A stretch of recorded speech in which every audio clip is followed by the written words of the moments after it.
sometimes we cry. This is where we get real about being human. The slip-ups, the regrets, the bad calls, and the funny stories we'd rather forget. Sometimes the worst mistakes are the best. But at the end of the day, we're all just losers. I'm your host, Josh, and this is The Great Mistakes. For my great successes and my great mistakes. Welcome, Justin, to the Great Mistakes podcast. This is a really good soundproof room. Yeah, it's awesome. All right. Mm-hmm. Justin, what's your gym called? The Dragon's Lair Gym. The Dragon's Lair. This is the dragon of the Dragon's Lair. Yeah. Flex Lewis is the founder of it. Yeah. Yeah, 7-time 212-pound Mr. Olympia. 7 more times than me. Yeah. Yeah, that's one thing I want to talk about today, dude. Like, so I know for myself and a lot of people out there, everyone wants to, start something, start a gym. It's probably on their mind. I know people in my industry, your industry, obviously. Yeah. What are some of the fail points or like things that you've learned with opening up a gym? Like some shit maybe you don't think about when it comes to planning, or some shit that happens in the way. Well, yeah. To preface that a little bit, I'll just say this so anyone listening or watching knows, like, I do have some validity to what I'm talking about. A lot. Tell me about you. I've literally been in the industry for 30 years. I'm older than you think. I'm 53. You look a day over 60, dude. I know. It's the working out. But I've literally been in this industry since 1995. So that was my first gym job. Yeah, it was a powerhouse gym in Utah, believe it or not. So I've had experience running a gym, running the sales part of a gym, running the training part of a gym, owning a gym. I've had 3 supplement stores, like brick and mortar supplement stores. And which isn't a thing anymore. No, that's why I'll explain that a little bit. But I started, in the gym world, just like as it was an owner, his wife, his business partner, and me. And it was a powerhouse gym in like Provo, Utah. And we laid the floor, did the equipment, everything from zero, right? And from that point, what year was this? 1995. 95, bro. I was 8 years old. Yeah. No big deal. But so anyway, as I was working in that gym, I took over a department that was like exercise science and personal training, and it was through a company called Apex Fitness Group. Okay. And the reason that's important is that started in Gold's Venice. It was a guy named Neil Spruce, and he was like the first guy in the bodybuilding world that did coaching. In his company was originally called Nutritionalysis, and his office was in Gold's Gym in Venice. And he did like Rich Gasperi, Flex Wheeler, Gerard Dente, Michael Hearn, a lot of actors. Mike, that's my homie, dude. Yes. Yeah. And Neil Spruce is that mentor. He was my mentor. Definitely. I know Neil Spruce. Yeah. No, I don't know him, but yeah. I give him a lot of credit because he took me under his wing. And then he also ended up buying the National Academy of Sports Medicine, or NASM, with Bob Goldman, Dr. Bob Goldman. And he had me work for him at Apex Fitness and the National Academy of Sports Medicine. And then through there, I worked with a whole bunch of brilliant people. It's in Arizona. And I was from Arizona. Yeah, and I was going to ASU because they're the number 1 exercise phys program in the country. And so I was finishing my undergrad there and doing research for NASM and training the pro athletes there and Olympic athletes. And so my point is, I had some mentors that were super brilliant, like a guy named Tom Purvis, Michael Clark. These are guys that wrote the curriculum for NASM. And the cool part for me was they had me go pull research at the library at ASU to validate like what they call the OPT model they use now. And so I was working with them, and then I had an opportunity to have some supplement stores in Utah. So I moved up to Utah in 2003. And again, I had brick and mortar supplement stores, and they were doing awesome. They were inside the gyms. The Powerhouse Gym converted to Gold's Gym. Dude, that's what like a lot of people don't realize. Like it's like when someone decides to open a gym, Yeah. usually there's all this shit they did before that. Yeah. That's brought them to that point. Yep. You know, all those things before that, right? Yeah, so the original gym owners that I worked for in 95, they switched their franchise to Gold's. They partnered with a guy who had a Gold's gym in Utah, but my supplement stores were inside of their gyms. And and they were doing amazing. And then bodybuilding.com comes along. And yeah. But what happened is people would come into the gym and they knew like my knowledge. So they would come and ask me all these questions in my store. And then they would go buy it on bodybuilding.com. And so I started researching. I was like, okay, bodybuilding.com is selling supplements cheaper than I can buy them wholesale for my store. And that's when I was like, I need to sell these. And so, Yeah, step it up. yeah. I could see it happening, you know. But ironically, one of the guys that worked for me, he bought one of the stores. And that model for him, he has shakes in like pre-workout, you know, and he still does well just with gym people coming in and buying stuff that, you know, they ran out of supplements or they buy shakes every day or whatever. But my point is, after that, I opened up a personal training gym. It was a high-end personal training gym. I had about 15 trainers, and it was a great concept. That was in Utah? Yeah. It was called Evolve Fitness. Yeah. And so, you know, I was able to experience the gym industry from a lot of different facets. And again, learning experience. What I learned is I spent a whole bunch of time educating these trainers. I would do a ton of education for them. Then they would get to a point where they had enough knowledge, they would leave and become a competitor, right? Yeah. And so, anyway, in 2020 is when I moved to Vegas to open the Dragon's Lair gym with Flex. Yeah. And manage that for him.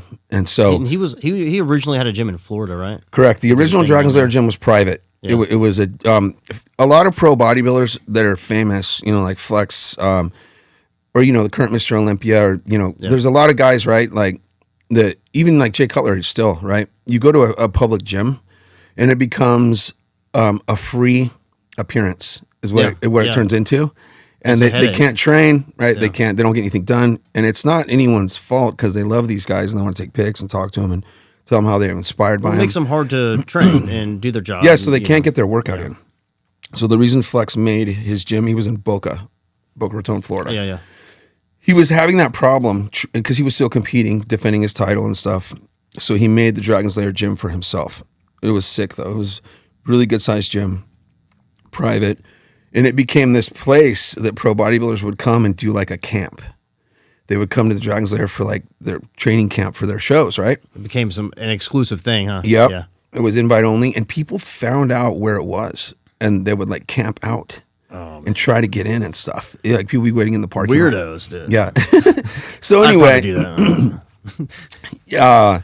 I was in Vegas like October 2020 getting some tattoo work done. And I get a text from Flex. He's like, bro, are you in Vegas? I was like, yeah. He's like, me too. And he's like, I want to show you something. And so he showed me the building where the current Dragon's Lair is. And he's like, hey, I want to move out here. I've already planned on moving out here. I'm going to open this. I want to make it a public gym, you know, and take the brand here. And so he's like, I just need someone to help. Give it to the people. Yeah. Yeah. So the brand was already established. You know, everyone knew about it. And so and my life in 2020 was pretty chaotic. I went through a divorce and like I was just going through a lot, and that whole option to move away and focus on a project was like perfect. Yeah, it's good. Sometimes you need that, right? I needed it, yeah. And you know, Flex and I have been friends since 2007. He's like a brother to me. So I was like, let's do it, man. I'm in. He's like, because at that time I had my own personal training company in Utah. I did a lot of online coaching. I trained a lot of people in person, and that was my business. And I continue to do that. But he's like, you'll move down and do this? And I was like, yeah, man, this project is great. Like, for me, what's important right now is building something and focusing on something that I can like put all my energy into. So that was 2020. We opened in March of 2021. Yeah. And, you know, now it's a global brand. And, I mean, you guys definitely got a good thing going on, man. Like me and Hosea, like we came in for a workout, and it's like You the can energy. feel it, man. It's got an atmosphere, you know, like everybody's cool. Like we're taking pictures, doing some things. Like, you know, I'm like, hey, you're cool with being the background of this, and everybody's like, yeah, dude, no sweat. Like, you guys look great. When Vegas is Josh, such you're a really cool jacked. city. That's what they were saying. I I didn't know how I would like living here because I'd only come, like most people, I'd come for conventions, you know, the Mr. Olympia, the USA Bodybuilding Championships, or SHOT Show or whatever, and people just know the strip. And I was like, dude, I don't know if I'm gonna like it here, but I'm excited about the project, so whatever. Dude, as like as pretentious as Las Vegas comes off as, like, to people who don't know anyone here, like it's weird because like I meet you and you like have this such a strong network here, and all the people are super cool. Amazing. Like, everywhere we go, it's like there's like a family. There's like a behind the scenes Vegas that people don't know about. Yep. You know, like we talked about this where like, because, you know, I got some friends in New York City or whatever out west, you know, West Coast, and it's like New York City's like very transactional and, you know, black and white with like how they do business and talk to each other. Yeah. And like in the South, we're like very comfortable and fluid with our conversation. It's like a perfect in between here. It's like no one's trying to really bullshit you. Everyone's very friendly and giving, you know, and that's one thing, you know, how I am and you are too. It seems like everyone else is here too. I don't know if it's, it's our circle because, like, you know how Dana White says this is the best city in the world, he will never leave. Yeah, I understand why he says that because there is a network of people here that are unbelievable people. Yeah, like solid ass people, and when you are able to become a part of that network, you got people that are like ride or die, lifelong friends that are great people, great businessmen, and so when you have that, everyone looks out for each other, wants to help each other. And, you know, people always say that cliche thing, but it's real. Is like, you know, real friends want to see you succeed. They're not jealous of your success. And like, you got people that are already so successful. They just want to help other people. There's no need to take. Right. You just want to give. So I love it here, man. And like outside of here on the strip, there's like Henderson, Summerlin. It's quiet. It's really nice.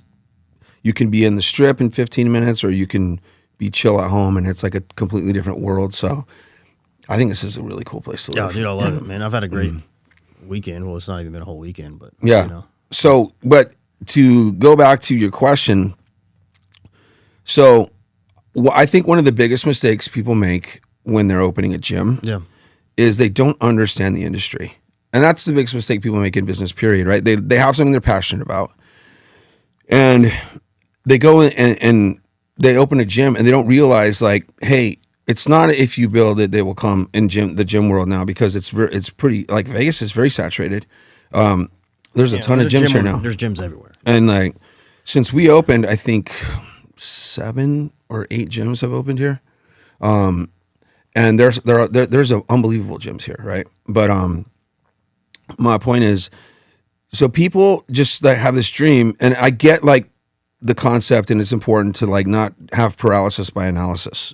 You got to do the work, make mistakes, and grow and do that. But sometimes people are so clueless to the gym world, and I think what they do, a lot of people overspend to start, and their overhead's too big. Yeah.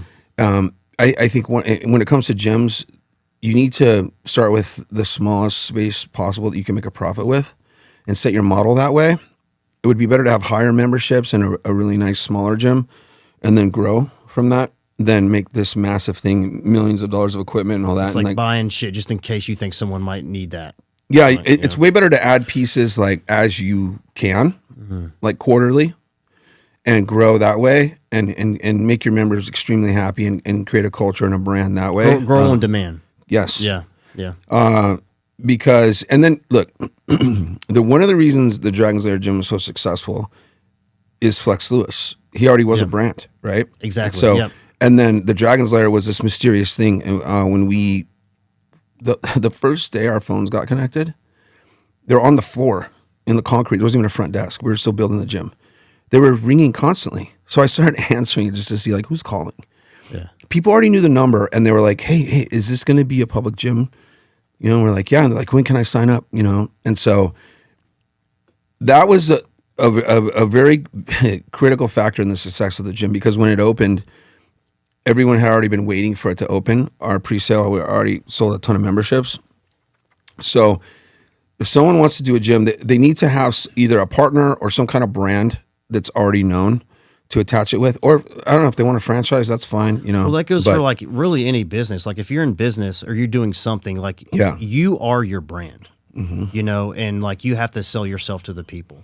That's why, like with the research peptides, like I've started to, make the content and all that. It's like, maybe people should know why I do this, and that actually, I'm telling, I'm helping people. This is who I am. I do this because of X, Y, and Z. Because you're not just, because of course there's a million gyms, there's a million websites for this, there's a million supplements, but you're buying the person. Correct. People want to invest in an image, not an image, but they want to invest in a purpose per se. And if they know it's behind someone or something that has value or dedication to it, they're going to spend their money there. Well, yeah. Here's some crazy stats on that note. So 68% of people that sign up at a gym quit in 6 weeks. That's crazy. Yeah, and that's the standard, right? And so why is that? Well, I believe the number one reason is that keeps people involved in something is feeling like they belong to something. Community. Yeah, exactly. So, okay, here's a perfect example. The UFC is so popular. The majority of people that watch the UFC have never been in a fight. They think they're tough, right? And they like to wear UFC stuff. And so they buy the clothing or, they do, and because that's how they feel a part of it, right? They know the fighters, they know all this stuff. Tap out, dude. And that's how they feel a part of it, right? And whether it's good or bad, it's great that they can feel a part of something. So with the gym community, there's a million gyms, right? There's EOS for $10, right? There's all these different chains. So why do people pay the amount of money to be there? It's because they want to belong to that gym, and they want to be part of that community. So you have to create a community. And where that comes to management and business is, if you're owning a gym or you're running a gym, you better know the industry. You better know fitness, bodybuilding. You better know who the people are. When they come to your gym, you better receive those people with the utmost respect, gratitude for them coming. You need to take care of those people. You need to know, and then they will in turn, and I believe you take care of those guys. You're like, hey man, your day pass is free. Come in. You want some merch? Cool. Because they have all these huge followings. They film the gym. They market it's free.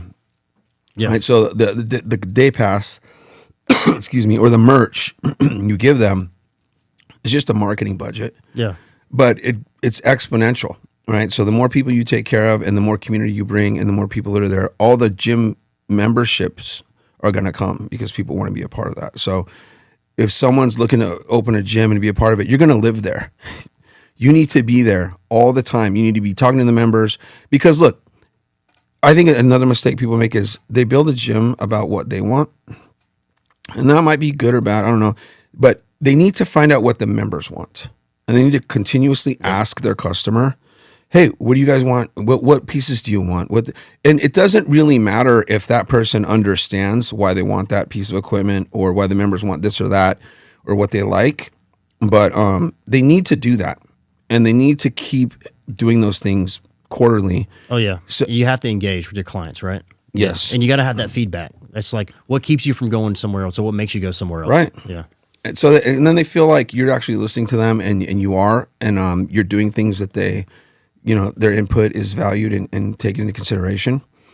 And then another component that I believe is a part that all people should do in business is you have to do community work.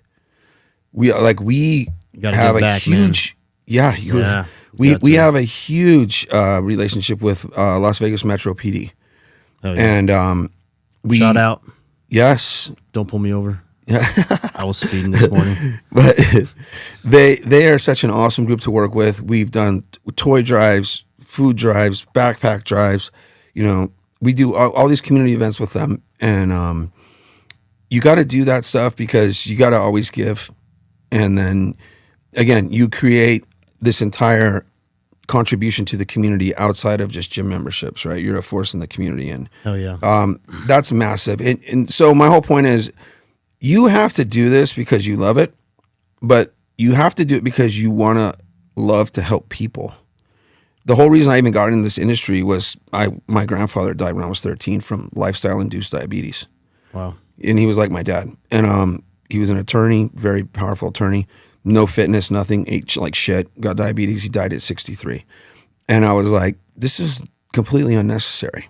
Right. So why I'm in this industry and why I do this is because I love the journey of watching people change their life with fitness, because everything you have to do to change your body, everything, all the discipline you need with food, sleep, supplements, working out, all the things you have to overcome, deny yourself of, are all the same characteristics that make you successful in life. 100%. Business, relationships, all of it, right? It's just keeping promises to yourself and overcoming yourself and being honest with yourself and like calling yourself out on your bullshit. Dude, that's one thing people have a huge problem with, being honest with themselves. Yeah. That's probably the hardest thing, man. Yeah. Like, you know, because I lie to myself a lot. We all do. Sometimes it's good, sometimes it's bad. You know, I'm a little bit delusional. Sometimes delusion gives you a little bit of success, but there's often times when you got to let yourself know that, you know what, I'm being a piece of shit. So, Well, optimistic delusion is good if you back it up with work. yeah, Right? Yeah, hell yeah. Dude, Yeah. I like that. Write Yeah. that down.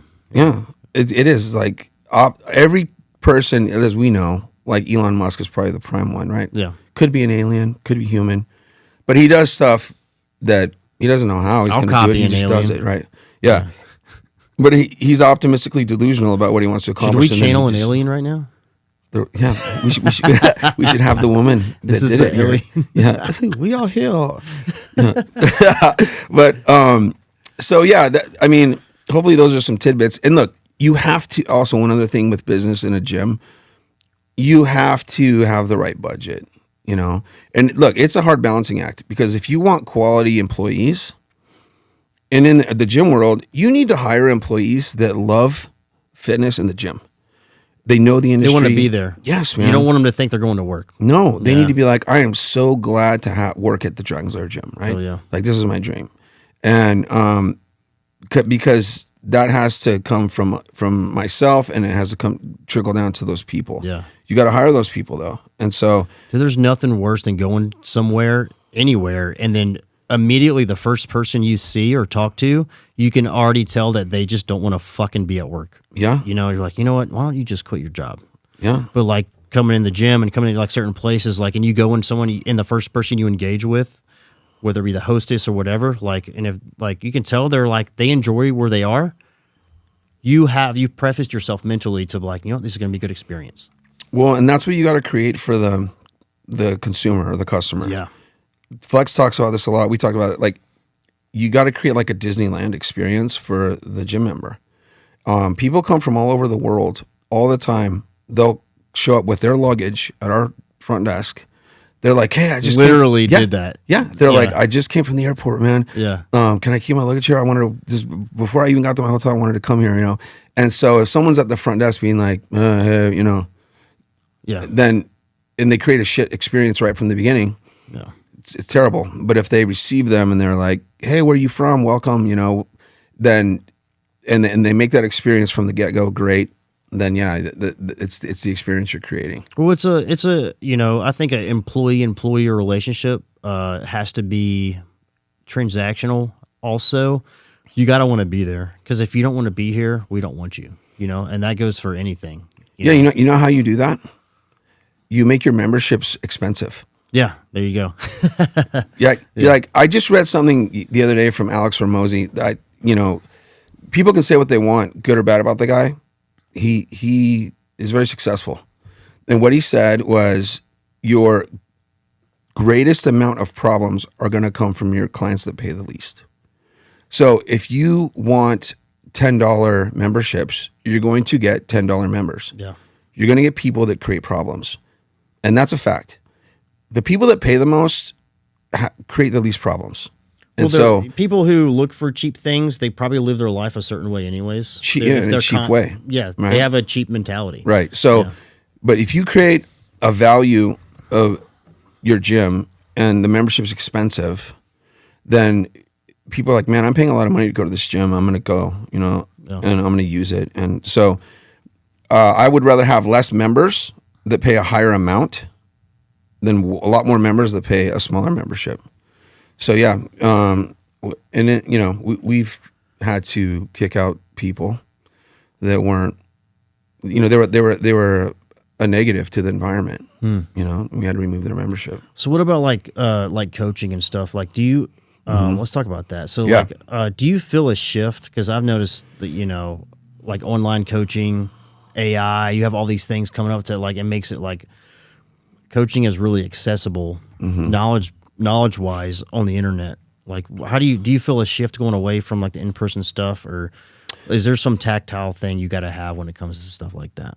Yeah, there is definitely an unbelievable inundation of, I wouldn't call it knowledge. I'd call it information. Yeah. There's an inundation of information, and it's so confusing now to most people because you hear completely contradicting things all the time from people that say it with extreme conviction. Yeah. And I just reposted this guy. He's an Australian exercise physiologist, brilliant guy. But he talks about this. Here's what we're seeing now. We're seeing just a ton of information given to people, and everyone's saying this is right. And they're like, what I'm saying is right. What they're saying is wrong, right? And that we call them absolutists. Mm-hmm. Yeah. So there's all these absolutists in the industry, and once you become an absolutist, you are completely done with your progression. Because I'll give you an example. Science changes. Research changes. That's how it's designed. The ability to do research, or the quality of research, or the quantitative data changes with science, right? With technology. So here's an example, and I'll just like own this. Like when I first started working for NASM, the director was a guy named Tom Purvis. He's a physical therapist, doctor of physical therapy. He's super, super smart. He's really smart at biomechanics, but he looks at the body like an engineer, and his whole body of knowledge was hypertrophy. And that's all it was, right? Because that's really the majority of what people want. Like, yeah. You look at all the stats on why people join a gym. The number one, the term they use is sex appeal. So health is like number 5 on the list. People want to look good naked. Rule number 1, always look good. Right? The majority of people that work out, they want to gain muscle and or lose fat, right?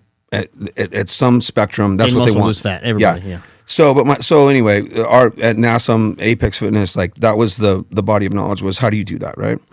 But we would teach people like hands-on courses. I help teach these, like, you have like a 2-day course at the gym, and you're teaching these people all the exercises and you're explaining biomechanics to them. And we used to teach people that if you want to maximize your chest stimulus on chest movements, you needed to retract your scapula or pinch your shoulder blades back and hold them there. And it increased the force angle of your pec and the stretch, and you could get more tension in your chest, okay?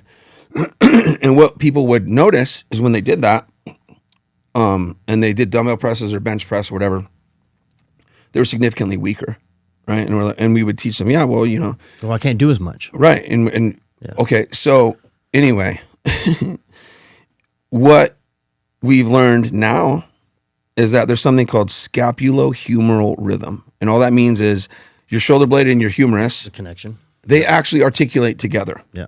So for every 2 degrees of motion of your humerus, whether it's in the frontal plane or in the sagittal plane or even transverse planes, for every 2 degrees of motion, your scapula generally needs 1 degree of motion, okay? Because your body works in systems. It doesn't work like a robot, right? Yeah. And so my point is, we used to teach something wrong. We would tell people to retract scapula, and that would give you better pec stimulus and all this stuff. And now we learn what that causes is a faulty movement pattern and shoulder joint dysfunction. Yeah, okay? You're training your shoulder to be in a different position naturally, right? It's not moving, and so you're really fucking up your acromioclavicular joint, your clavicle, your AC joint. You don't walk around functionally like this, retracted. When you move, your shoulder blade is supposed to open as you press, right? Yeah. It's supposed to protract. Yeah. Like if you've ever done really heavy bench, like a lot of people think their lats are sore. It's your serratus. That muscle is underneath your lats, and it moves your scapula up and down and forwards and backwards. So anyway, my whole point is if someone's smart, they'll say, hey, we were wrong. Yeah. We realized we were wrong. At the time, we thought we were right. Yeah. And with the data we had, we thought we were right. But now we have more data, and we were wrong. So we're going to correct that, and here's the way to fix that. Right? But we created a lot of people's shoulder problems, right? Thinking we were teaching the right thing. So my point is today, yeah. Yeah. Again, and here's the thing. Yeah. This is the number one way to never say something inappropriate when it comes to criticizing or analyzing what someone's doing. Yeah. Okay. Here's the thing you have to ask first, because people always go, oh, that guy's doing that wrong. Or they'll be like, there's a whole video, right? Oh, you shouldn't squat, or you shouldn't do this, or you should do this, or there's a billion things out there. Here's what you have to ask. What is the person's goal? Right. What's their goal? Because until you know their goal, you cannot quantify what they should do or shouldn't do. And let's take bodybuilding, for example. A bodybuilder's goal, their only goal, is to get as much muscle on their frame as possible, and then to get their body fat as low as possible, while maintaining that muscle mass. And it's a periodization of doing that over and over again, right?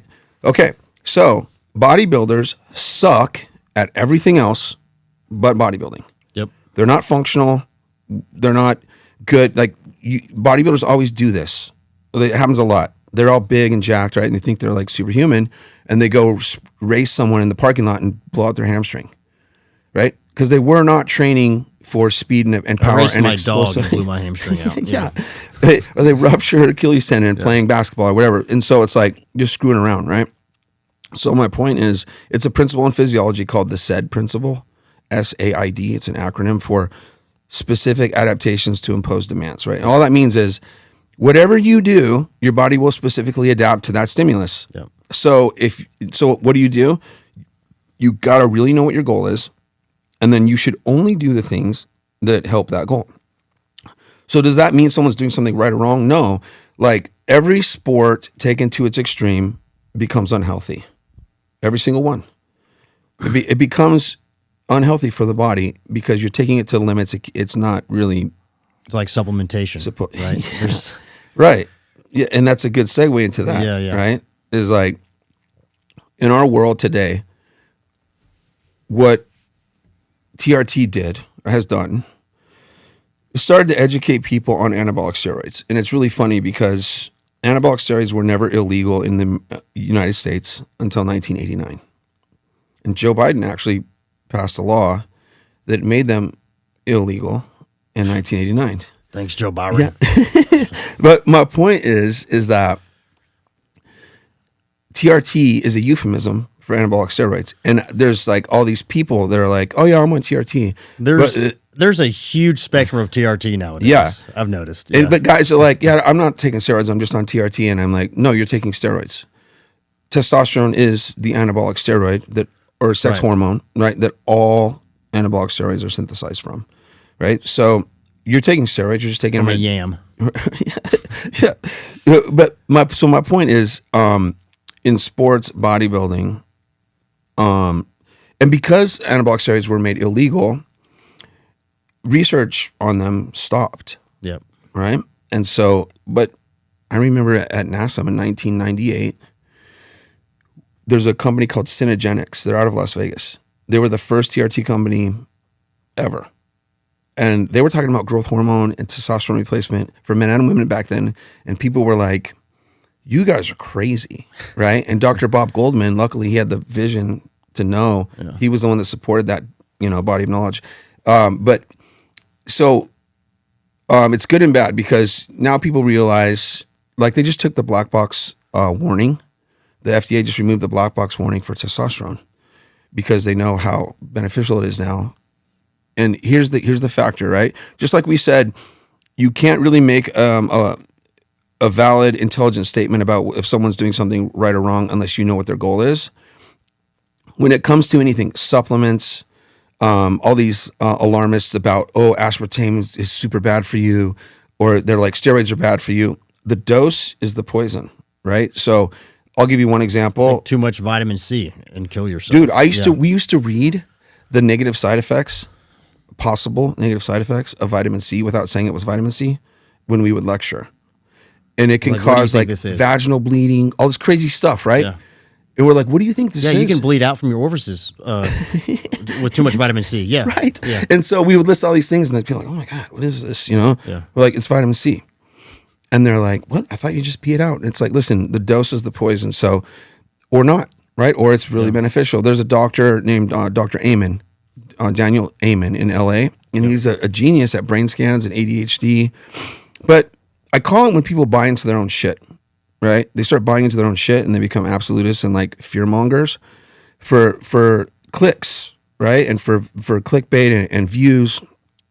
So he's now talking a lot of times about how terrible aspartame is for you, right? And he's quoting studies about rats. Well, you got to drink like 600 fucking Diet Cokes to Yeah, get poison, right? I actually commented on the post, like not in an angry way or anything, but I was like, it's kind of gone viral. It's a post where he says aspartame causes anxiety, and it caused anxiety in rats, and it transferred generationally to other rats.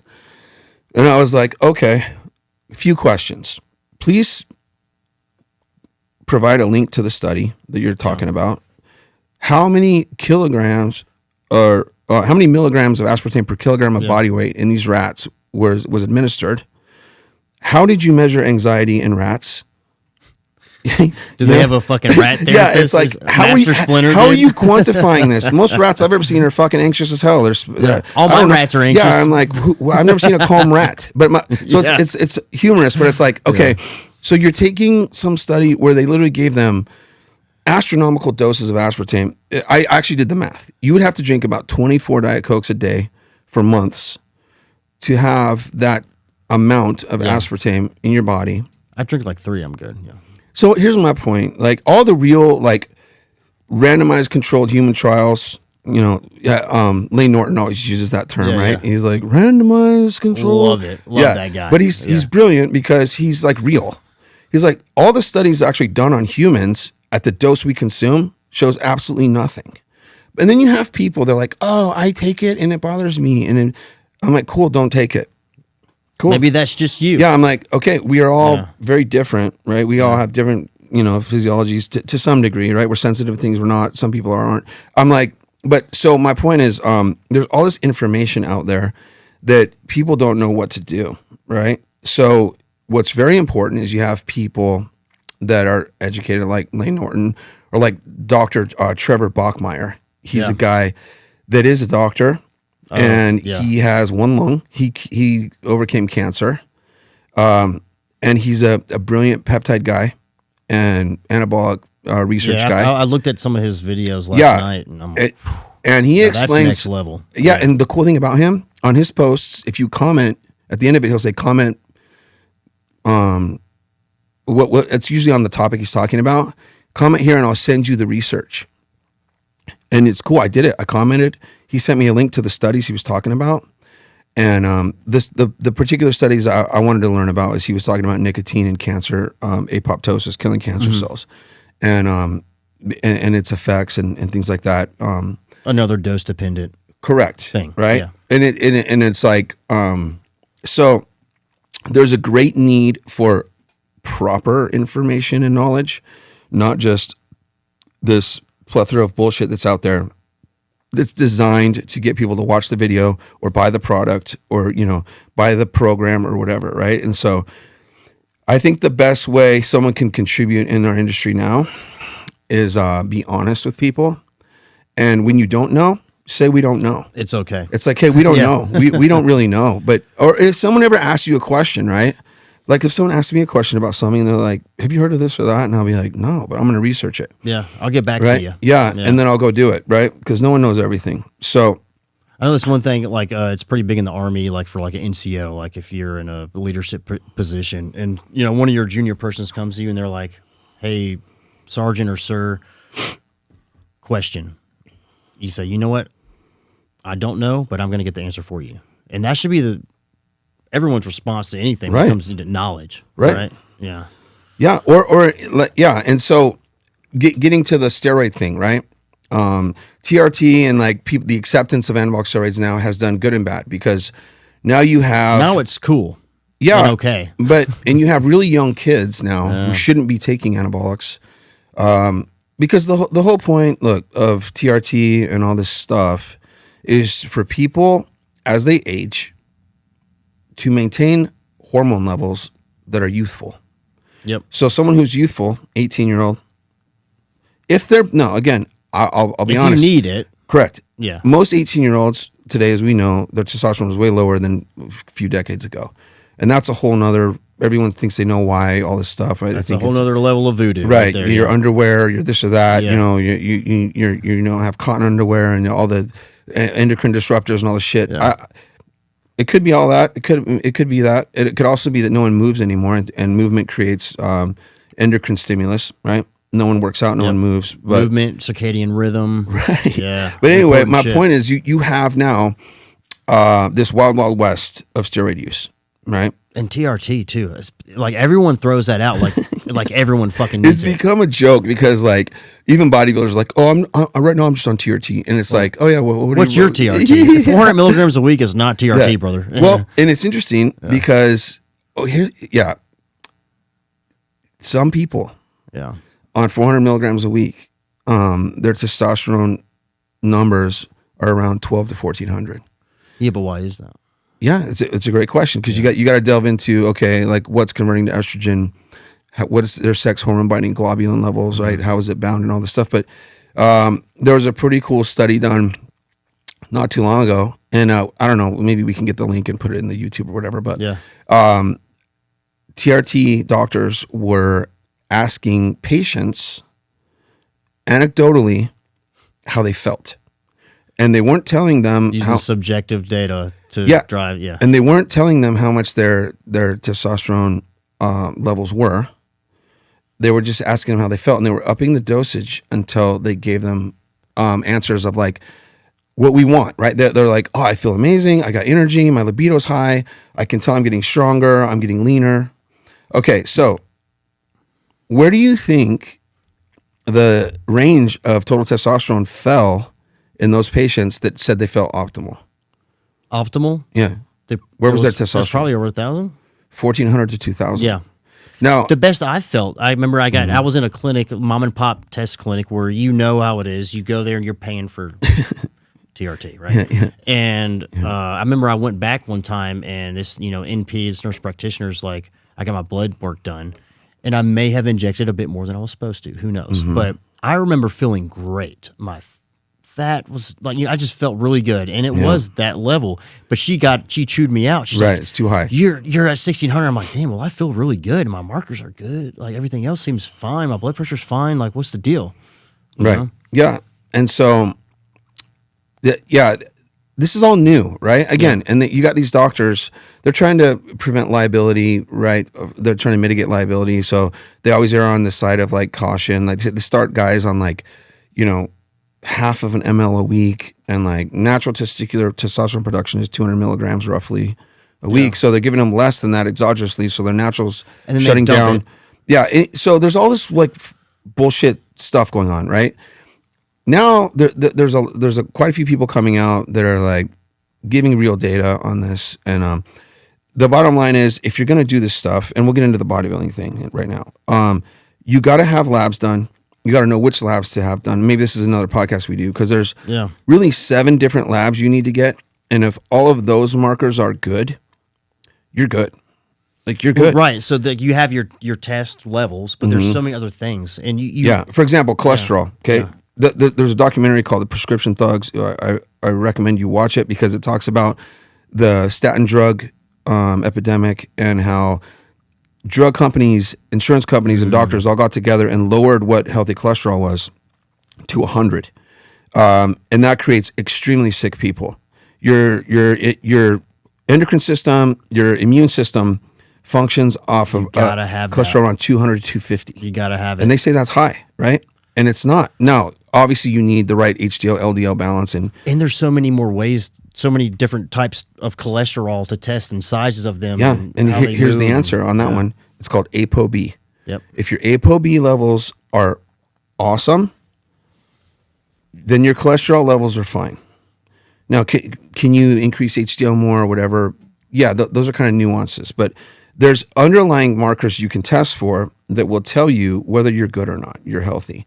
And that's why people will do the healthy as a horse heart attack thing. They're like, oh, his labs are great, but he had a heart attack. And it's like the underlying labs weren't done, like C-reactive protein, ApoB. You have these markers that tell a lot more, lipoprotein A and B, all these things, right? Homocysteine, C-reactive protein. You test for these things, and that tells you a much better window of like, are you healthy or not, right? But bodybuilding, it's always been the wild, wild west. People just take stuff and see what happens, right? And now, luckily, people started using doctors more. But well, the funny thing is, like a lot of the bodybuilders or like trainers and coaches is like, man, a lot of the knowledge is there with them because like since they've taken the research away in the 80s and 90s, like who do you go to that's going to have the knowledge about this stuff? Yeah, people who have actually like tested it on themselves and their clients and like. Yeah. What kind of results are they getting from it? I mean, bodybuilders have done things that science has now proved is accurate for decades. I'll give you an example, like protein intake. Doctors used to say protein was bad for your kidneys. Now doctors are saying you need exponential amounts of protein more than what we used to tell people. Proteinuria or whatever could be a bad thing, if it's a bad thing, right? Again, yeah, but then there's markers that test for kidney health, right? Other than that. Or creatine, right? I had a woman, when I had my supplement stores, a mom come back to my store with a bottle of creatine. Irate as hell that I sold it to her son. And she was like, you sold my son a steroid and he's angry and he's defiant at the house because he's taking this creatine, right? And this was like in 2004. And I was like, man, I'll return the product. But Jack 3D was still around in 04, homie. Yeah, crack. Right, meth in a But my point is now, and people used to say, "Oh, creatine it causes cramps. It's bad for your kidneys. It kills, dehydrates athletes and all this stuff." Now they're like, "Oh man, every adult needs to take at least 10 grams a day." There's studies of 25 grams for cognitive health. Oh yeah, and so the doses are much higher now. Yeah. So, but all the time bodybuilders are like, creatine's good, right? I know. Look, I take this much protein every day, and I'm good. And so bodybuilders are willing to experiment on themselves, and obviously, whether it's good or bad, but science will catch up to it. If they waited for science, then they would never do anything, right? So might not win. Right. Yeah. Now, the pendulum's kind of swung with anabolic steroid use because it used to be just like take as much as you can and see how big you get, right? And, we talked about this at dinner last night. Trenbolone is a topic now.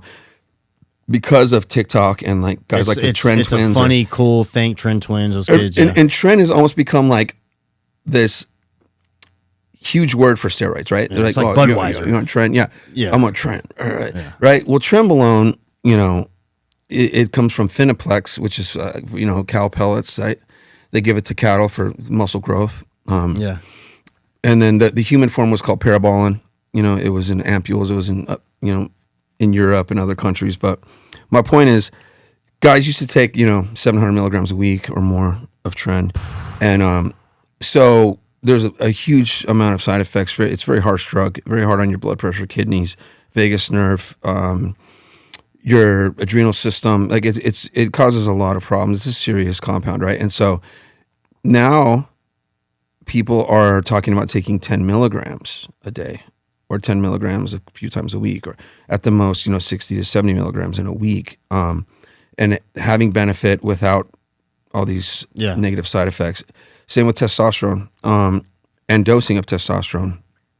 People used to, a lot of people started doing sub-Q stuff with testosterone. Yeah, I've got some friends who do that. They do sub-Q EOD every other day, or or even daily, right? Or even IM stuff daily in smaller amounts, and they found stability is always the best, right? Correct. Yeah. So again, if someone's wanting to use, testosterone or other anabolics, they need to find someone who's going to tell them the truth about it. Yeah. Who's going to tell them the risks, and then who knows what labs they need to get and can help them decipher through those labs and monitor their health. So there's always a risk and a benefit to everything. And the key is to create the highest benefit and the lowest risk. And if you can keep it like that, a higher benefit than risk, then you can make an educated decision on whether this is something you're going to do or not.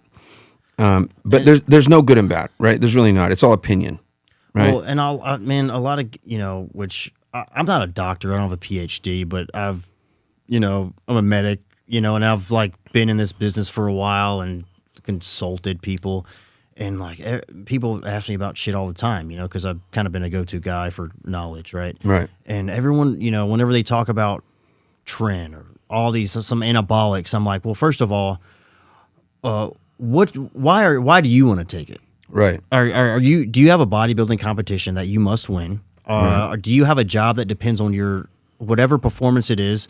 Are you the face of a company? You have to look a certain way. Yeah. Like, why do you have to take this? And if you can't answer that in a way that's like improves your life or the outcome of your money, like, then don't fuck with it. You know, like, it's okay to be natty. Well, that's a good point. Like, again, there was a kid I know who's 18 years old, and he wasn't feeling well, in the gym every day, working out hard, all that. And I said, hey man, you should get your blood work done.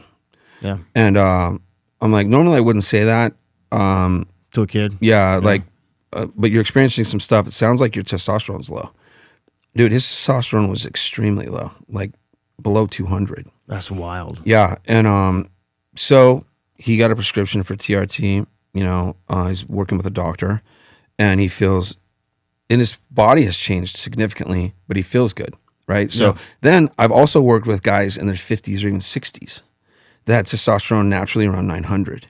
Yeah. Right? And I'm like, you don't need it, bro. You don't need it. Yeah. If you want to go up to like 12 or 14, that's up to you, but you're doing great now, man. Like, yeah, I mean, if you're meeting your goals, you're meeting you know, all that stuff, then what's the point? I mean, I competed natural in bodybuilding until I was 34.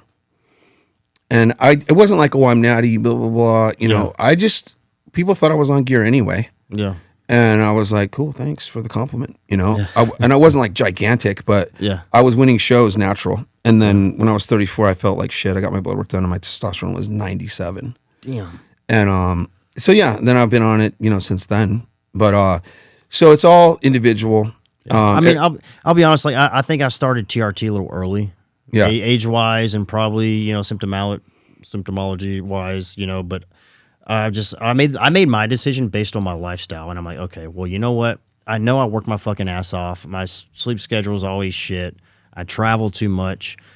You know, instead of, it's just like probably a shitty choice health wise, but it's like, you know what? These years of my life, I'm just gonna go ahead and make sure my shit's good, because I know these are my work years. Yeah. And if I'm just gonna make sure I keep my T at this level, because I know my life is shit. Yeah, but you were in a profession where you have to perform physically. Yeah. Under a lot of duress. Right. Right. And a lot of lack people, of sleep, you know, a lot of situations that are out of your control. So whatever things you can create to be optimal, then, you know, I believe people do what they need to do in those situations. And it's like, you know, like people talk about operators and military guys, but you know, like EMS, firefighters, police, dude, their jobs are just as much, if not more stressful, you know, to have their shit dialed in than most people I know, bro. It's a constant up and down. Right. You know? But I will tell people this. Look, again, and there's a caveat to this, but generally speaking, steroids do no work for you. Okay? Right. So if someone takes a lot of gear and their diet is shit, they're not having calculated calories and protein intake and macro quantities for their goal and their body. They're not doing cardio. They're not training heavily. They're not taking nutritional supplements. Then they're not going to get treated as a crutch. Right. Yeah. It's like, again, you got to be responsible with all this stuff, and you got to be serious about it, and you got to do everything else. It is a supplement to the entire protocol, right? Like creatine. But food is king. Rest is king, right? Training intensely is so underused. People do not train hard, generally speaking, in the gym, right? Dude, you are right. And honestly, I don't train hard. Well, let me take that back. All right. I do train hard, but I realize that I can train more. Yeah. I started to realize that, you know what? You can actually do 2-a-days. Yeah. You know, like stimulus, like growth stimulus, like 2-a-days is like, even if it's not a super hard training session, like getting a 2-a-day in, even if it's a low volume workout, like stimulates so much stuff for you. Yeah. Well, Jay Cutler, all the guys back in the day, Gold's Venice, they would weight train twice a day. Yeah. They would do a morning workout. Like Jay would get up, he would do cardio, go home, eat, and he'd go and train, and he would go home, eat some more, rest. He would go train in the evening, and he would do cardio in the evening, right? Yeah. So, again, there's what we call like microcycles, right, of this periodization, right, where you can do an increase. Growth stimulus, yeah. Yeah, but then you got to bring it back down, right? So, you know, the body, look, the body will always win. It will always win.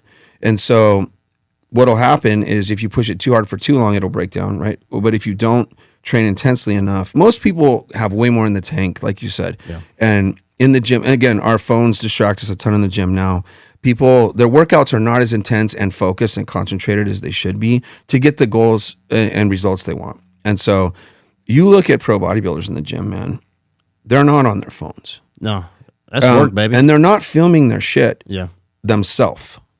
If they're doing content, they got a videographer filming them. Yeah. They're locked in, loaded, and like they don't want people to talk to them, not because they're dicks. They don't want people interrupting their focus, their rest periods, and all that shit, right? They're trying to get, that's their job. And I'm not a pro bodybuilder, obviously, but like I actually, there's days when I want to work out with someone, and if I know I'm going to do that, it's actually not a workout day for me. If I plan to meet you at the gym, I'm probably not planning to get a good workout in. Because if I'm going to get a good workout in, I'm by myself. I don't want to fucking talk to you. Yeah. Like, I'm there for work. And there's two types of situations. Yeah. There's that, because a lot of times people want to work out with you to learn from you. Yeah. Right? And it's like free training almost. Yeah. And Or then trade knowledge. Yeah. But then there's workout partners that have the same goal as you, and they elevate your training. And I've had some of those. There's right? that, yeah. So there's two kinds, right? So a lot of people like to train alone. Like Nick Walker, he trains alone. You know, he's one of the top pros right now in the world. Other pros train with a training partner, and because that training partner is locked in like them, and they keep each other focused, right? It is good to get like an analysis from someone else too. Like, bro, I think that you could push a little more, Or like or you should dial that more down or whatever. Yeah, you know, or they spot you. You know, so there's good to both, and that's the thing. People need to figure out what works for them, right? They need to figure out what. And here's another thing. There's so many systems of training, whether it's push-pull legs, whether it's dog crap training, like Dorian style training, right? Dorian Yates or Mike Mentor style training, or bro splits, or higher volume stuff like Phil Heath did. It all worked for all those people, right? Branch Warren and Johnny Jackson and Ronnie, they get criticized all the time because everyone says their form is shit. Well, Branch always says, well, it worked for us, right? And no one's going to argue that because they're the top bodybuilders in the world, right? Now, can you make an argument that, well, if they trained more controlled and more range of motion, and would they have had better results? I don't know. They were still the best in the world. So it's like, my whole point is just stick to a program day in and day out, over and over again, that you feel good with, and keep doing it over and over again, over and over again. Yeah, man. And you will get results, right? And then you learn. Maybe you start feeling like, you know, little tweaks and pains because you're training really heavy on a too much consistency or whatever. Then you can change your split. But the truth is, everyone's got to figure out, or hire someone to help them figure out what is the best scenario for them, and that can change as they change. Oh yeah, I And know. so- I change a lot. Like, I talk to Jose a lot about this too. Like, hey man, what are you doing this week? Right. Because I want to know what other people are doing, how they're training, like just to bounce off what I'm doing. Because when you look up workouts or what to do or how to train, like you may think it's good for you, you may not, and you might not do stuff that may improve your results. So I know I've adapted over time. Like, I used to only do like functional stuff for years. Right. I didn't do a bro lift, like a curl day, a arm day, or a back day, probably till I was like 30 years old, dude. Well, you guys probably know this. Have you heard of Jim Jones? Oh yeah. Okay, Jim Jones existed in Utah before CrossFit, and it was a gym for operators, basically military training. And you couldn't even be a member of the gym unless you qualified. You had to finish their WOD and the time frame they said in order to qualify to be a gym member there. And they trained the guys for 300, and they trained what's his name, the Superman, they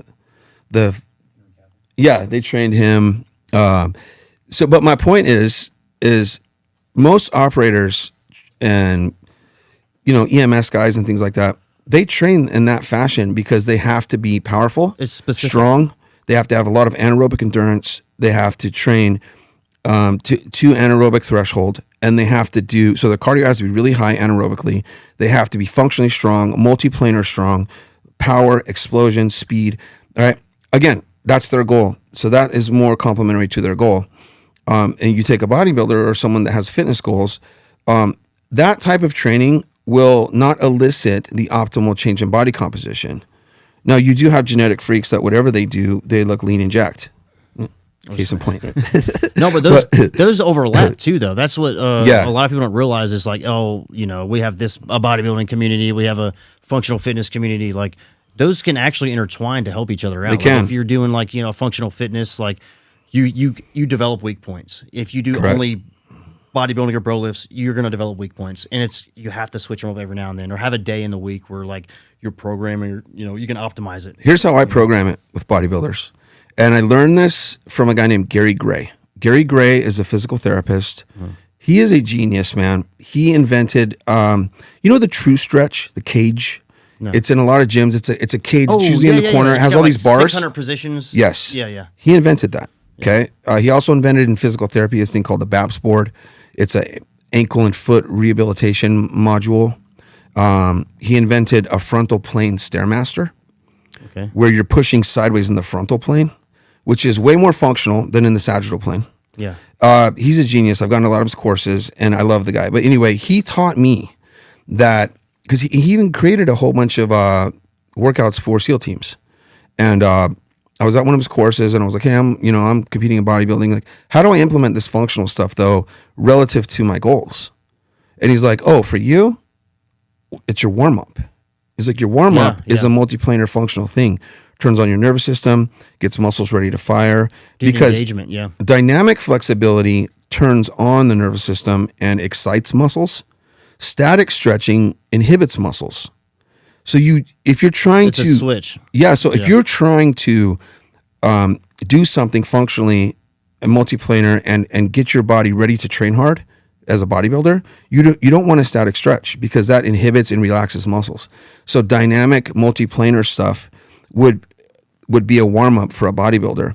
Now, if you got someone like training more like a CrossFit style or performance-based protocols, then that would be the majority of their work, and their accessories would be bodybuilder stuff, right? It's like so you're right. They do cross over, and they do complement each other. You just have to apply them properly for that person's goal, right? Because there was a period, even with NASA, when we came out with the OPT model, and it was all this like balance and stability training, and like but I kind of joked about it. I called it Cirque du Soleil shit, because you would see Love it. You would see a guy with Mrs. Jones, right? She's obviously heavy, overweight, wants to look better, and and a trainer would have this lady standing on one leg on a Bosu ball with her eyes closed, holding a kettlebell, trying to do a single leg squat with an overhead press with her eyes closed, right? And she's like, can't even stand on it.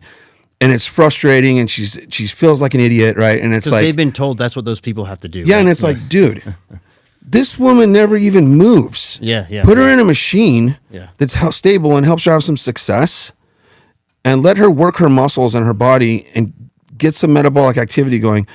That's unstable enough for that person, right? Yeah, I mean that's one way to induce an injury too, right? Oh, dude, yeah. So my point is, application is critical. Identifying the goal is critical. And then assessing their progress. Like, look, I'll just be straight up. I have never had a client that did what I told them that did not reach their goal. And that I can say 100% confidence. Yeah. Now, there's a lot of things that people do that they don't comply. Your goals are difficult too. I know you sent me a program. I was overseas doing stuff, and I was like, hey man, like I've got like a few weeks. I want to try and look good. Yeah. I'm like, can you send me an email with what it do? And I was like, all right, bro. Yeah. 2 weeks later, I'm like, I'll be real with you. I don't have the access to food and also the time schedule to do this, so I'm probably gonna not do it. Yeah, and that's important, right? What tools do you have available as well? But so the bottom line with all this stuff is there's no absolutes. Yeah. And like in our world of peptides, your world too, right? Yeah. We are finding weekly, monthly, new research, how all these things are so beneficial, right? How they complement, and look, the problem is let's just be real. The FDA does not want healthy people, right? They want customers. So anything, if you want a good indicator, the government's a business, dude. 100%. They're not looking out for our health. We all know that. So if you want a good indicator of something that works and is good for you, look at what the FDA is trying to ban. And if it works, WADA doesn't let you use it, right? Right, correct. Right? And the FDA wants it taken away from the consumer, because they got to find a way to make some money. Someone's they got need to it find to a be way. a scheduled drug that they make money off, right? So, I love our industry right now. I love that so many people are into fitness. It's probably bigger now than it's ever been, which is really cool. You've seen this probably a lot now, like success people, right? It's not about how much money you have anymore. It's how much money do you have and how successful you are in business, but also, are you physically a specimen, right? Are you in really good shape? Because it used to be like businessmen usually were not in shape. When you look at society, they're focused on their business, right? They're wealthy, they don't have time to work out, right? But like now, there's this level of like people are like, nah, man, like there's a lot of cool people like exemplifying this, but they're in really good shape, and they're successful businessmen, and they're like, no, this is mandatory. You know, you want to be successful. Your money's no good if your health is shit. Yeah, you're doing all this work for what? It's you fall back on that discipline. You know? Right. Because I know, like, even at the worst times that I'm not doing so good in other areas in life or something, I'm like, all right, man, I got to fall back down to get myself in shape, man. I feel like if the wheels are falling off, you know, I got to put those training wheels back on. I was like, man, that's the foundation. I gotta get my life in tune. I got to get up in the morning. I got to set my sleep schedule a little better. I got to go to the gym, be consistent over time. And then that discipline and consistency, like, it falls into every other category in life. Yeah. Well, that's the foundation, right? And if every day you can have a positive, you go to the gym and you work hard. Oh yeah. No matter how shitty your life is, you can feel good. Yeah. You can feel good. Makes my day better. Do you know the mind architect? You know, Peter Crone. Have you heard of him? Oh yeah, yeah. Dude, he started out working with SEAL teams. Yeah. And their mental capacity and stuff. And I love his info because he talks about like people's distress in life and their trauma, and disease. He explains what disease is. He says disease is dis-ease. It's when you have all this stress in your body that's not resolved, and it creates disease. Anyway, but his most important takeaway I've got from it is he's like, what happened to you is not the problem. It's the value and the definition and the power you give to it and what you determine it is that is hurting you. Because in his quote is this, he says, the past is in the past and it could not have happened. The past could not have happened any other way because it didn't. He's like, so once you can wrap your head around that, he's like, the past is in the past. It couldn't have happened any other way because it didn't. What you're hurting from right now is what you are deciding that means, what the past means. He's like, once you change what that means, all that pain can go away instantly. And people like have a hard time wrapping their head around it, but I've watched him do it with people like live that have had all this trauma. Yeah. So my whole point is, if people can say, yeah, the past is in the past, even if they're having like the worst day, all this shit's happened.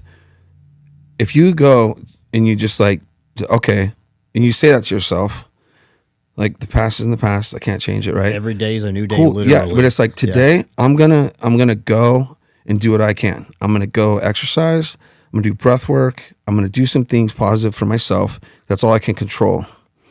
And then what's really cool about it is once you go do that, you have a mental clarity and a vision and an attitude that helps you create solutions to the problems you're facing.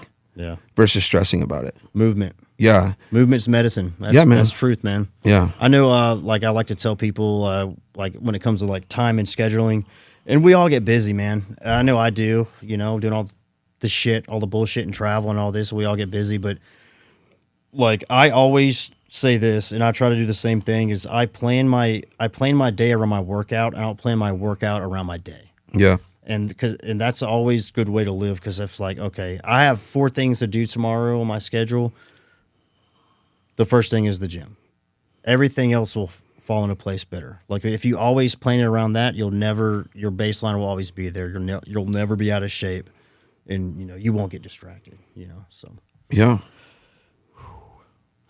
You got any more of those fucking pouches, dude? Yeah, you want one? Yeah. Okay. Is there any other caveats you want to cover? Any other topics you want to discuss while we're here? I don't know. You tell me. Any questions on supplements, peptides, gear, training? So much. I want to know how to skateboard. You know how to do that? I do. I heard about that. Yeah. Oh no, I actually they're in my garage. I was gonna say I have them in my trunk. We could have skated Oh, you outside. got some decks, dude? Yeah. What? Dude, don't put me on a fucking skateboard. I'll be leaving in an ambulance. Here's one thing I think is important for people to hear though about fitness in general. A lot of people say this to me all the time. I get this really often. I'll see people at the gym and they'll be like, "Hey man, I'm gonna work with you, bro. I really want to work with you.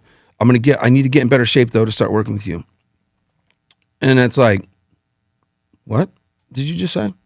That's like me going to a financial expert and saying, "Hey man, I know you're the best. I really want to work with you, but I need to become a millionaire before I work with you."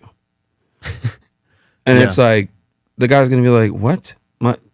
I can help you do that way faster right now." Yeah. You know? And so my advice to people is you have to suck at something. We all suck at everything when we start.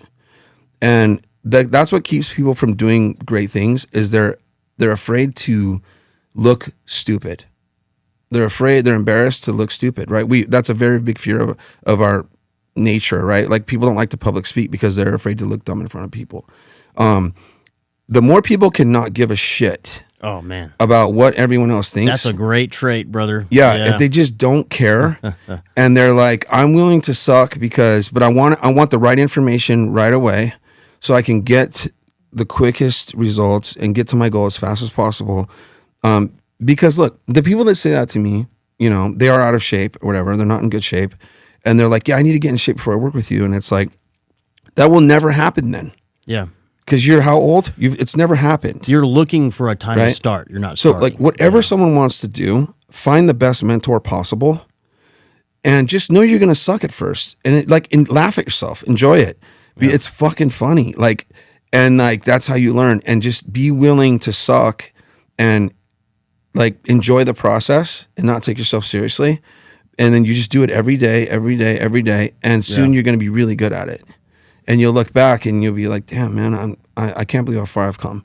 And whether it's business, whether it's shooting, whether it's fitness, whatever, anything someone wants to do, find someone that's really, really good at it and pay them. Because the amount of money you pay them is so, so worth it. And if you're not willing to do that, then you're not really serious about your goal. Yeah.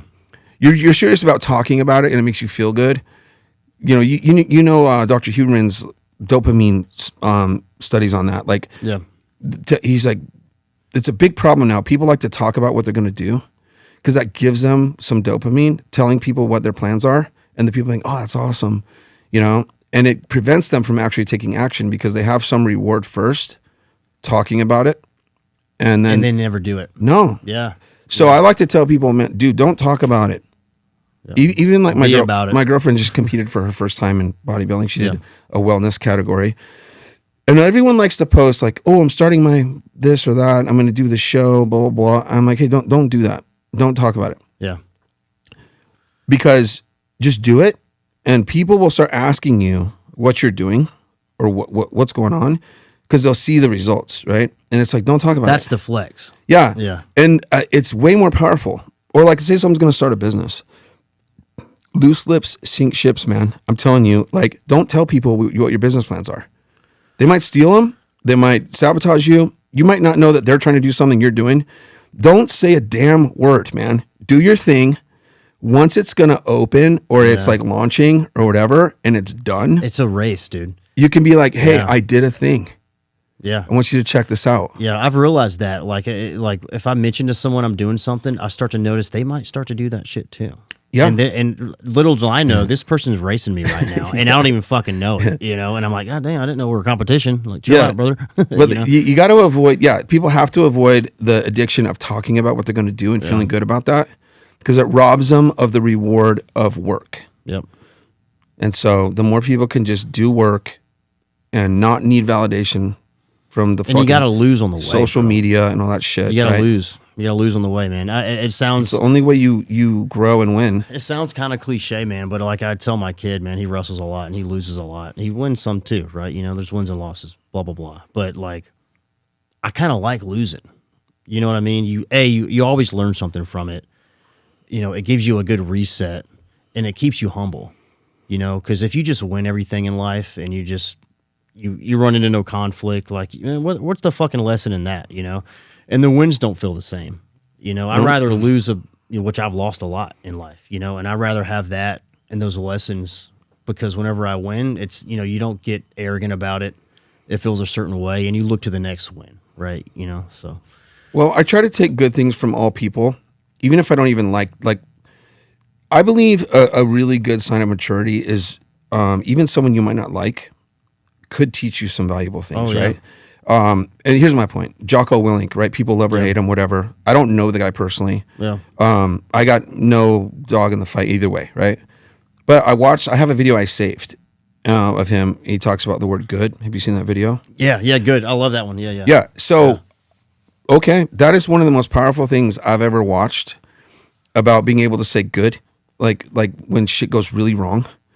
Because one of his SEAL team members, or whatever, was like, "Hey, we got all these problems," and he's like, "I already know what you're gonna say." He's like, "What am I gonna say?" He's like, "You're gonna say good," and he's like, "Yeah," and so that's what you're saying is like, if you can harness that good, I'm glad this went wrong because now I can grow. I'm gonna learn from it, right? Then you're not gonna be upset. You're not gonna, or your time of being upset is gonna be a lot shorter, and you're gonna take the good and grow and become better. And look, if you don't fail in the gym on your set, you're not getting stronger. So you have to fail every workout. Yeah. So what is a mistake? What is your great mistake, man? What was your good in life recently growing up? I've had a ton. Right? I feel like everyone's had I know personally I've had I did something wrong or I made a huge problem, but it was actually at the end of the day it was beneficial, Yeah. Okay. I'll just go with recently. Yeah. Right. Because we can start from our childhood and all that shit. Right. But, everyone's had what I know really, when you break it down, everyone's had shit childhoods really mostly in their world. Right. In most people's world, they had some fucked up stuff happen. But as adults, and I'll just be really transparent. Like, I've been married twice. Mm-hmm. Never got married to get divorced ever. Yeah, nobody does. I've been married twice. Yeah. With the mother of my kids, got married really young. Made a lot of mistakes in that marriage. Nothing like of my character that I would say like I've never hit a woman. It's not nothing like that. But the marriage didn't last, right? So both of our fault. Then I got married again, right? Yeah. And in 2020, that marriage didn't work. Right. Right. And so I had to look at myself, because you can blame the other person all you want, but the fact of the matter is I contributed to both of those things. So I was like, for the first time, and I had a guy that was my divorce mediator. He was also a marriage and family therapist. So it was kind of cool because he did both. And I just asked him, I said, "Hey man, you're sitting with me and my soon to be ex-wife in this mediation. From what you've seen, what is it that I need to change and do better?" I go, "Because I don't want to repeat this. Like, something I'm doing is contributing to this. Yeah. We're both at fault in certain ways, but I'm done blaming other people for my ex did this or that or whatever. I go, what do I need to fix about me where I'm solid? What can I work on myself?" And he told me two things. He goes, "You need to fix angry Justin." Yeah. And because I'm not a physically abusive person. I've never spanked my kids. I've never, but I can be verbally abusive. Right. Yeah. Yell, scream, say mean shit, and I had to face that. Right. And he goes, "You need to fix angry Justin, and you need to get rid of the desire to always be right." That's tough. Yeah. Yeah. He goes, "Dude, bro, you fix those two things, you're good, man. You're good. You have a lot of shit going for you in your life.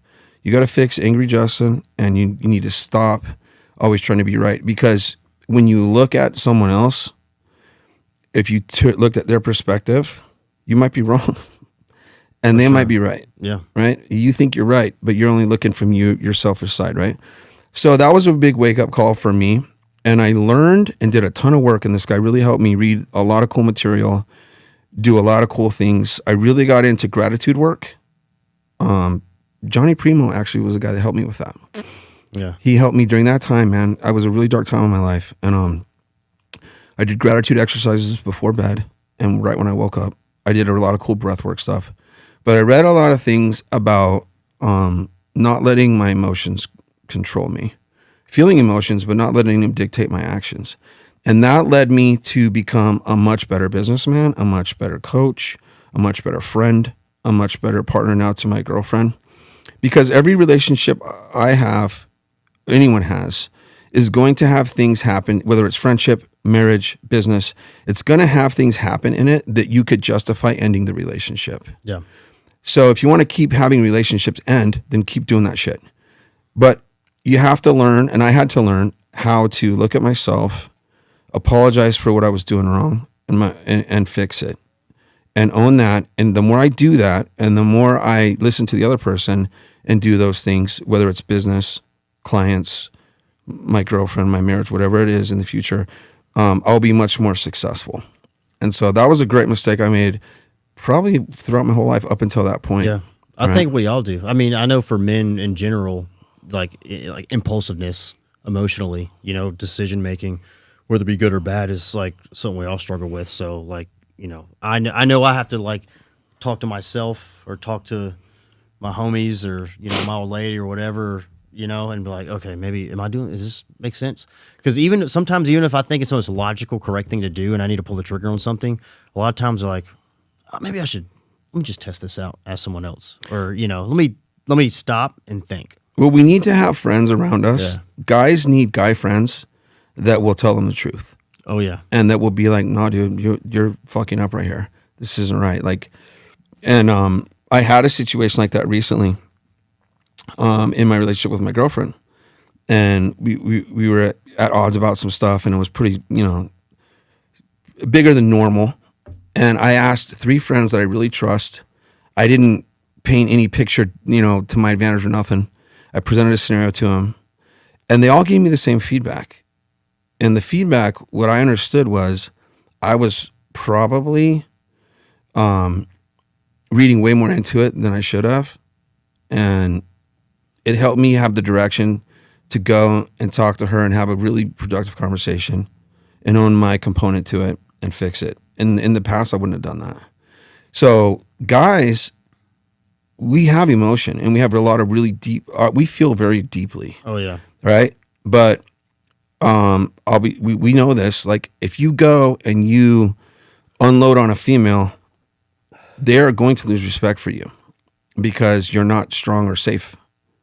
So we need men, friends of ours, brothers who we can talk to and be comfortable being real and transparent with. And I don't like the word vulnerable because vulnerable means weak. Yeah. If you're vulnerable we somewhere, know bitch in here. no, but vulnerable by definition is weakness. Yeah. It's not about being vulnerable. It's about being transparent. Boom. Yeah. Right. But you be transparent with your friends and you tell them what you're dealing with, what you're struggling with, and that you need people you trust that will tell you the truth. And they'll guide you right, man. And then you can make the good decisions. So I've learned that recently, and it's been huge for me. That's awesome. Yeah. We're all growing. We're all healing. Mm-hmm. Freaking. We all have our shit, man. Yeah. Got a lot of shit. Some of us more than others. No big deal. But I mean, the shit piles up, but you can get rid of it too, man. Yeah. That's why we got each other. Mm-hmm. Look, bro, man, I really appreciate you bringing me out. It's been a freaking it's been awesome. Great a day and a half, whatever it is. You know, I might stick around. I might leave. Who knows? It's Vegas, right? But I'm looking forward to doing this again, man. And maybe I'll bring you out next time. I know me and Eric we're probably gonna do a pod next. Cool. I don't know what his schedule is, but went to his gym today. Fucking awesome dude. Eric's awesome. Yeah, awesome dude. But man, I'm glad I came. Glad I seen you. We got a lot of work done. Yeah. Oh, it's great to be here, man. But stay tuned, man. All right. We'll see you again soon. See ya.